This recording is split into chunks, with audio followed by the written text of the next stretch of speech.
Bonjour à tous, c'est le Killer qui vous parle pour une nouvelle vidéo comparative. En effet, aujourd'hui, nous allons comparer 3 sets Lego Nexonites sortis tous 3 en 2016 et coûtant tous 3 la somme de 9,99 €. Il s'agira donc des références en 10310, le Knighton Battle Blaster. Au centre, vous aurez le 70311 Chaos Catapult. Et enfin, à ma droite, vous aurez le 70318, le Globe Lobber. Voilà, comme ceci, si j'arrive à mettre les 3 boîtes dans le champ. Et donc, oui, comme vous pouvez le voir, eh bien, ce sont les 3 boîtes entrée de gamme du thème Nexonites pour l'année 2016. Ces deux-là, elles sont sorties en vague 1 et celle-ci en vague 2. Donc, on pourra faire un petit comparatif afin eh bien, de voir quelles sont les différences, quelles sont les similarités entre ces 3 boîtes, afin justement que vous, de votre côté, eh bien, si vous n'arrivez pas vraiment à vous décider sur lequel choisir, si vous n'avez pas tant d'argent que ça, ce qui peut forcément eh bien, arriver, vous soyez à la fin de la vidéo un peu plus convaincu par un modèle en particulier par rapport à un autre afin de faire votre choix. Voilà. Et donc, justement, commençons à faire ce choix. Tout d'abord, parlons rapidement des pièces. Celui-ci, 70 pièces et les autres, c'est 90 pièces. Voilà. Donc, c'est pas spécialement non plus le plus important, là encore, vu que vous allez le voir après, au final, les constructions en termes de durée se valent, je trouve, selon moi. Mais je tenais quand même à le préciser afin que vous ayez vraiment toutes les informations en tête. Et donc d'abord, commençons par ce qui est un peu plus important que les pièces selon moi, c'est les figurines justement, enfin plus important que le nombre de pièces évidemment. Et donc les figurines, eh bien il y en a 2 dans chacun des sets, et à chaque fois, eh bien, vous aurez un personnage représentant les chevaliers et l'autre représentant les monstres. Donc comme ça, au moins à chaque fois, eh bien, les deux camps seront représentés. Et tout de suite, vous devriez vous rendre compte de quelque chose, c'est que en effet, eh bien, nous avons tout de même quelques similarités, si je peux faire ça comme ça, au niveau des personnages représentant les chevaliers. Car en effet, comme vous pouvez le voir, eh bien, nous avons 3 gardes royaux identiques ou presque. Alors bon, on va déjà effectivement faire en sorte d'avoir un éclairage correct. Toujours, c'est un peu l'histoire de ma vie, l'éclairage correct et les focus qui foirent. Donc, ça devrait faire. Attendez. Voilà, ça devrait faire, je pense. Je pense que c'est bon. Et donc oui, comme je disais effectivement, déjà, votre choix va être fait un peu plus facilement, parce que comme vous pouvez le voir, que ce soit le Knighton Blaster ou le casque catapulte, les deux ont des gardes royaux strictement identiques en tout point. Et quant au Globe Lobber, eh bien, de son côté, effectivement, votre garde royal sera un peu différent, un casque donc différent, ainsi qu'une lance au lieu des épées. À noter que le casque eh bien, est plus ou moins exclusif à ce personnage-là, parce que vous ne le retrouvez que dans un ou deux autres sets exclusifs à la boutique Lego, donc autant vous dire c'est pas vraiment la joie pour les trouver. Donc effectivement, ça peut quand même être un avantage pour le garde royal du Globe Lobber, le fait qu'il ait un casque un peu différent des autres. Après, toutefois, c'est pas non plus une très grosse différence, et donc ça dépendra vraiment uniquement de vous. Est-ce que vous êtes plus à même d'aimer les épées et les casques ronds, ou alors celui-ci avec la lance? Et là encore, je dirais que la lance quand même est un peu plus classique, contrairement aux épées, qui elles sont vraiment jolies, et qui sont peut-être des pièces que vous n'avez pas forcément, contrairement à la lance, par exemple, qui était beaucoup utilisée dans le thème Lego Legion of Shima. Voilà. Et après, par contre, pour les monstres, c'est un peu plus intéressant, parce que comme vous pouvez le voir, eh bien, grâce au set entrée de gamme, tous les, on va dire, les soldats un peu de base eh bien, sont représentés. Donc là, vous avez un H attaqueur ou attaqueur de cendre, enfin attaquant de cendre. Là, vous avez un Crust Smasher, donc un broyeur d'écorce. Et là, vous avez un Flamethrower, donc un lanceur de flammes. Après, et donc là, justement, encore, tout dépendra avant tout de vous, quel est votre préféré là-dedans, même si après en termes de rareté pure et dure, je pense que le Crust Smasher et le lanceur de flammes sont plus rares. Effectivement, le lanceur de flammes, par exemple, à part dans ce modèle-là, n'apparaît que dans 2 autres modèles, dont un édition spéciale. Donc, on peut dire que c'est être un peu plus intéressant, effectivement, en termes de rareté, de prendre le lanceur de flammes, même si après, personnellement, vous pouvez aussi préférer le côté un peu plus complet du H-Attacker qui est quand même un casque très joli et de très chouettes épaulettes. Voilà. Après, c'est effectivement moi dans mes préférés. Je suis plus du même à préférer celui-ci ou celui-là. Voilà. J'ai un peu plus de mal avec le Crust Smasher, mais après, c'est vraiment que mon avis. Par contre, comme vous pouvez le voir, quelle que soit la figurine que vous allez prendre, vous aurez une arbalète qui fonctionne vraiment, donc qui lance vraiment des tenons. Voilà. Donc, comme on peut remarquer en termes de figurines, il n'y a pas vraiment de quoi en faire un plus qu'un autre. Les 3 ont 2 figurines, les 3 ont à chaque fois un chevalier, enfin un garde royal et un monstre, et au final, eh bien, les 3 ont tous un monstre différent, donc ce qui fait que ce sera avant tout à vous de voir lequel vous préférez en termes de goût. Voilà, moi j'ai dit les miens, après maintenant, à vous de voir vous lequel vous préférez. Donc si on peut pas vraiment effectivement faire une différence au niveau des figurines, est-ce qu'on peut faire une différence au niveau des véhicules inclus avec? Eh bien, c'est ce que nous allons voir tout de suite. Et donc je vais remettre les figurines ici et là.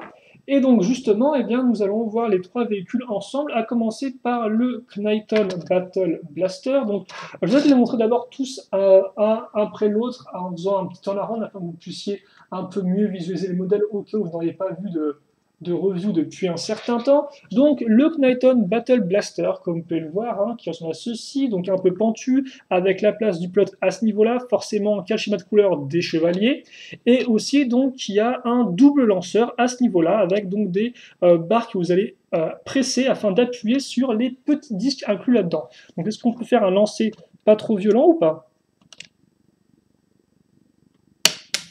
Comme ceci, voilà. Et donc à noter que ce qui est intéressant avec ce véhicule-là en termes de lanceur, c'est que soit vous lancez le gauche, puis enfin celui de gauche puis celui de droite, ou alors vous lancez les deux en même temps en appuyant sur les deux barres. Donc ça effectivement, c'est un peu entre guillemets ce qui fait là, je trouve la spécificité du lanceur, c'est cette espèce de jouabilité un peu, bah en fait voilà, vous faites soit vous lancez un, soit à gauche, soit à droite, soit les deux en même temps. Voilà, donc ça fait un peu de différence pour la jouabilité. Après, pas grand chose de plus là-dessus, si ce n'est qu'il vient avec donc les deux petites haches, ainsi qu'un coffre-fort. Ça par contre ce sera un peu plus intéressant effectivement afin de ranger les munitions. Donc ça c'est Knighton Battle Blaster, de toute façon on les reverra tous ensemble après. Le Chaos Catapulte, donc le catapulte du chaos, comme on peut voir qui est assez menaçante, qui est aussi le seul vraiment véhicule à avoir une sorte de gros visage. Et donc, lui, effectivement, pas vraiment un système de lanceur en appuyant, mais plutôt un vrai système de catapulte. Alors là, effectivement, j'ai laissé la pièce enfoncée dedans, mais de base, ça envoie vraiment beaucoup, et c'est très efficace. Et par contre, j'aurais pu effectivement faire une comparaison de taille, mais on fera ça après.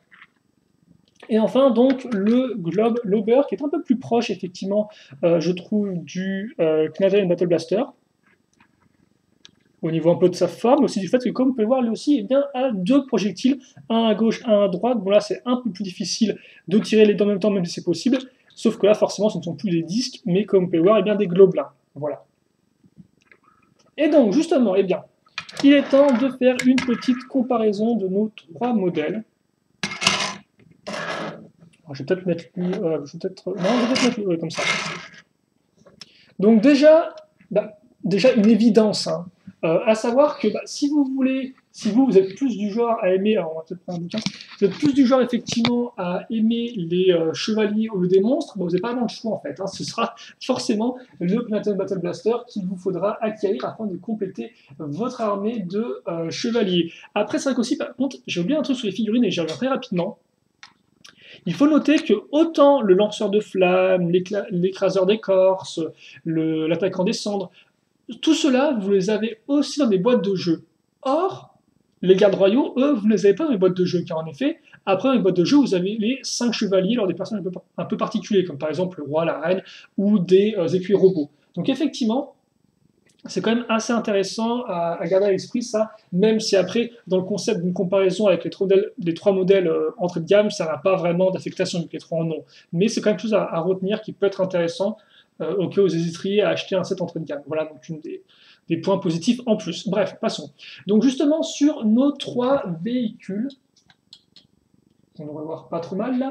Donc oui, si vous êtes du chevalier, c'est le Knighton Battle Blaster avant tout à prioriser.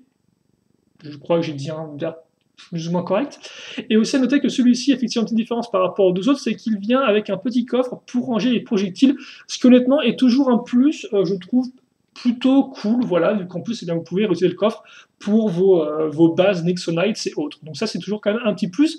Et aussi, un autre petit plus, qui est par contre passé du côté du Globe Lauber, c'est le fait que vous avez deux globelins. Hein. Les deux globelins, au final, même si ça fait des projectiles, ça reste quand même aussi un peu, entre guillemets, des personnages. Et donc là encore, ça peut être utile pour compléter votre armée de monstres en général, hein, aussi bien que des gros monstres que des petits monstres, justement. Donc ça, c'est toujours quand même à prendre en compte aussi dans votre choix, peut-être. Après, En termes de construction pure, il n'y a pas vraiment grand-chose à en dire. Je pense que les constructions peut-être les plus intéressantes sont celle-ci et celle-là. Celle-là parce que vous avez une sorte de système qui coulisse, donc ce qui est assez intéressant par exemple de cette échelle-là. Et celui-ci effectivement parce que vous avez tout le système de catapulte avec des pièces techniques un peu spécifiques qui sont utilisées et qui sont assez intéressantes. Celui-ci par contre je trouve est un peu plus traditionnel en termes de construction, de du technique, mais ça reste quand même assez classique. Voilà. Il faut bien le dire. Donc ça, en termes de construction, je pense que ces deux-là ont avant tout l'avantage, même si honnêtement, quand même, ça se vaut. Ensuite, en termes de... en termes de forme, ce qui est assez intéressant, je trouve, c'est que je pense que les trois véhicules couvrent un aspect en particulier. C'est-à-dire que, en effet, le Knaton Battle Blaster, lui, est beaucoup plus en longueur, comme vous pouvez le voir, tandis que je trouve que la catapulte du chaos, elle, est beaucoup plus compacte et beaucoup plus en hauteur, tandis que le Globe Lobber, lui, comme vous pouvez le voir, est beaucoup plus en largeur. Certes, c'est peut-être aussi long que le Knaton Battle Blaster, mais il reste toutefois beaucoup plus large et surtout aussi beaucoup plus massif, je dois avouer. Hein. Des trois véhicules, si vous voulez un véhicule vraiment massif qui en impose sur le champ de bataille, je pense que le Globe Lobber est peut-être le mieux prédisposé à ça parce que, eh bien, les deux parties latérales sont vraiment massifs et ont vraiment un certain poids, je trouve, qui se ressent au toucher, quoi. Donc ça peut être aussi un point à noter. Après, toutefois, je dois avouer qu'en termes de charisme et de forme pure et dure, pour moi, donc ça c'est peut-être un avis avant tout subjectif, c'est quand même les catapultes du chaos qui l'emportent. Déjà et d'une parce que, comme vous pouvez le voir, contrairement aux deux autres modèles, eh bien, la catapulte du chaos a une forme très particulière. C'est-à-dire qu'effectivement, quand on met, je trouve, le Knaton Battle Blaster et le Globe Lobber l'un à côté de l'autre, eh bien, on a presque l'impression d'avoir une sorte de contrepartie côté chevalier comme côté monstre en fait. On a des formes entre guillemets plus ou moins similaires qui partent un peu sur les côtés ou en avant.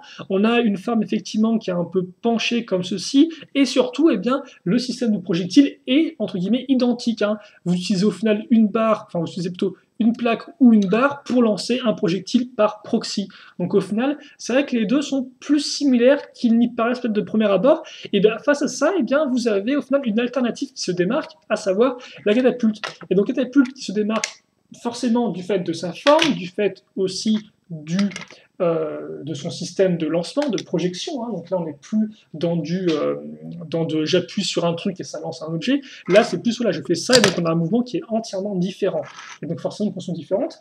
Et surtout, le fait est que, eh bien, lui, ce véhicule-là, est pour moi plus charismatique parce qu'il a vraiment une forme plus définie. Certes, vous l'avez compris, chacun des véhicules a une forme bien particulière qui reprend un véhicule médiéval. Donc là, vous avez la catapulte, là, vous avez une sorte de baliste, et là, vous avez eh bien peut-être aussi une forme de baliste au final, ou alors une sorte de pièce qui, pour faire une sorte un peu de bélier, un peu peut-être, avec les deux masses qui sont vers l'avant. Donc bon, voilà. Mais je trouve qu'eux, ils ont vraiment bien réinventé la catapulte, et ce pour deux raisons. Déjà, et d'une, vous avez là un vrai visage de monstre, donc ça déjà, ça donne beaucoup plus de charisme au véhicule sur moi, hein, comme vous pouvez le voir. Donc vous avez vraiment les yeux, les dents, donc ça, je trouve ça quand même plutôt cool, alors que effectivement le Globe Lobber, eh bien, n'a pas cet aspect visage qui est aussi poussé. Il faut vraiment un peu plisser les yeux pour le voir. Et aussi, alors après, par contre, ça, effectivement, c'est là aussi un point assez subjectif, mais je trouve qu'en termes de véhicule, il fonctionne aussi assez bien parce qu'au final, le pilote, vous le mettez là-dedans, quoi. Et après, vous mettez son arbalète ici, sur un petit socle. Alors que là, comme on peut voir, au final, eh bien, les véhicules, on dirait plus qu'ils ont fait d'abord, effectivement, le véhicule, entre guillemets, remanié, donc par exemple, une grosse baliste, et après, ils ont mis un cockpit, ou plutôt une place pour le passager, quoi. Alors que là, je trouve qu'au final, eh bien, le cockpit est un peu mieux intégré, vu qu'il au final est bien directement dans la bouche de notre catapulte monstrueuse, quoi. Et donc ça, effectivement, pour moi, fait des trucs en plus. Donc c'est vrai que, forcément, dans ce cas-ci, je donne quand même pas mon avis, et c'est vrai que forcément, vous dites bien, Loser Killer, clairement, il a peut-être plus apprécié Catapulte. Et effectivement, c'est vrai que pour moi, si je devais vous en conseiller un, subjectivement, donc là encore vraiment mon avis personnel, eh bien ce serait, bon, ça ne veut pas rien dire mon avis personnel, mais bon, ce serait effectivement la Catapult du Chaos qui, elle, m'a vraiment plus marqué, si vous voulez, aussi bien en termes de construction que je trouve ingénieuse, que en termes de forme générale, qui a ce petit truc en plus que n'ont pas au final les autres véhicules, je trouve. Voilà. Et honnêtement, eh bien moi, une fois que ça s'est dit, je n'ai plus grand chose vraiment à dire parce que j'ai fait un peu le tour, quoi. J'ai fait un petit débrief de tous les véhicules. Et donc maintenant, vous devriez pouvoir plus ou moins faire votre avis, quoi. Par exemple, est-ce que vous avez préféré plus la forme de l'un à l'autre? Est-ce que c'est plus au final un des monstres en particulier qui vous a touché, donc qui va forcément impliquer tout votre achat? Voilà, quoi. Après, comme j'ai dit, les trois ont leurs points forts et leurs points faibles. Hein, comme j'ai dit, celui-là vraiment est un bon véhicule qui est assez massif. Celui-ci a plus de charme selon moi. Et celui-ci, eh bien, reste le véhicule des gardes impériaux. Et a aussi une forme qui est assez intéressante, même si là encore, par rapport à d'autres véhicules des chevaliers, je la trouve un peu... Voilà, je trouve qu'il manque un truc, si vous voulez, en fait. C'est que c'est un véhicule qui est sympathique, mais c'est clairement le type de véhicule sympathique sans plus. Voilà, c'est ça le truc. Et des fois, il vous faut ce petit plus afin de vous décider, et pour moi, bah, c'est Catapulte. Voilà. Et il me semble que je voulais dire peut-être un autre truc, mais j'ai dû oublier, donc j'espère que ce n'est pas un gros... ce n'est pas important. Mais en tout cas, voilà donc pour nos trois véhicules. Et donc j'espère en tout cas que vous, ça a déjà pu vous donner quelques petites pistes de réflexion, savoir vers quel véhicule vous dirigez, etc. Vu que c'est effectivement avant tout le but de ces vidéos. Mais en attendant, il en reste que quand même, on a trois modèles entrée de gamme, donc trois modèles qui sont assez peu coûteux, 10 €. Les trois ont deux figurines, des véhicules qui ont une bonne taille, je trouve, avec en plus du mécanisme. Et donc honnêtement, que ce soit l'un ou l'autre, ou encore l'autre, eh bien, vous ferez tout de même, je pense, un bon choix en achetant un de ces modèles afin de compléter vos armes Nexo Knights. C'est vraiment des bons modèles et je pense qu'ils complètent vraiment très bien le thème, quel qu'il soit. Voilà. Malgré que j'ai mon petit préféré, mais je ne me reviendrai pas dessus. Ah oui, oui, le dernier truc sur lequel je vais revenir un peu en loose, je m'en excuse, c'est peut-être aussi la sélection de pièces, en effet. Donc si on fait rapidement le point là-dessus, on se rend compte que pour celui-ci, ce qui est vraiment intéressant, je trouve, en termes de pièces, c'est peut-être les deux roues, ainsi que les deux lames transparentes, sont effectivement des nouveaux moules, et qu'on voit au final assez peu souvent, c'est quand même plutôt cool. La catapulte du chaos est peut-être effectivement, là par contre, la plus défaillante entre guillemets, parce que c'est vrai que hormis les beaux panneaux rocheux orange transparent et les parties rouge transparentes ici, il n'y a pas vraiment grand chose, je trouve, à se mettre sous la dent de pièces un peu différentes, si vous voulez, un peu plus exotiques, voilà, à ce niveau-là. Et le globe lobeur, lui, par contre, effectivement, est peut-être le plus intéressant parce que, eh bien, vous avez donc deux globelins, comme je dis, vous avez aussi la pièce transparente rocheuse, mais vous avez aussi, par exemple, les deux pièces ici, les deux pièces d'armes un peu rocheuses qui sont quand même très cool, ainsi que les nouvelles pièces de pointe, et les deux pièces de griffes sur les côtés. Donc, c'est vrai que, voilà, effectivement, peut-être que le point faible de l'Académie du Chaos, ce serait quand même ce côté un peu sans pièces vraiment exotiques par rapport aux autres, entre guillemets, et aussi le fait que, comme j'ai peut-être pas précisé, mais il n'a pas vraiment de commande, lui. Hein. Autant je trouve le cockpit bien intégré, autant c'est vrai que lui n'a ni guidon, contrairement au Knighton Blaster, et ni levier, contrairement au Globe Looper. Voilà, donc d'autres petits points à prendre aussi en compte, peut-être, lors de votre éventuel choix. En attendant, nous on a fait le tour. J'espère que cette vidéo vous a plu. S'il vous reste des questions, des commentaires, n'hésitez pas à les poser, j'y répondrai avec grand plaisir comme d'habitude. Et puis nous, eh bien, on se quitte là-dessus et on se donne rendez-vous, bien évidemment, pour de nouvelles vidéos et d'autres vidéos comparant d'ailleurs Nexo Knights dans le futur. Voilà, j'en ai deux autres de prévues, pour tout vous dire, dont une la semaine prochaine, je pense, qui sera vraiment intéressante parce qu'on aura vraiment du lourd, voilà, même encore plus que là. Donc, ça risque d'être assez intéressant. On se quitte là-dessus, et puis on se donne rendez-vous donc très prochainement pour une nouvelle vidéo. En attendant, portez-vous bien, passez une bonne journée, une bonne soirée, ce que vous voulez, et à la prochaine. Salut à tous et à toutes.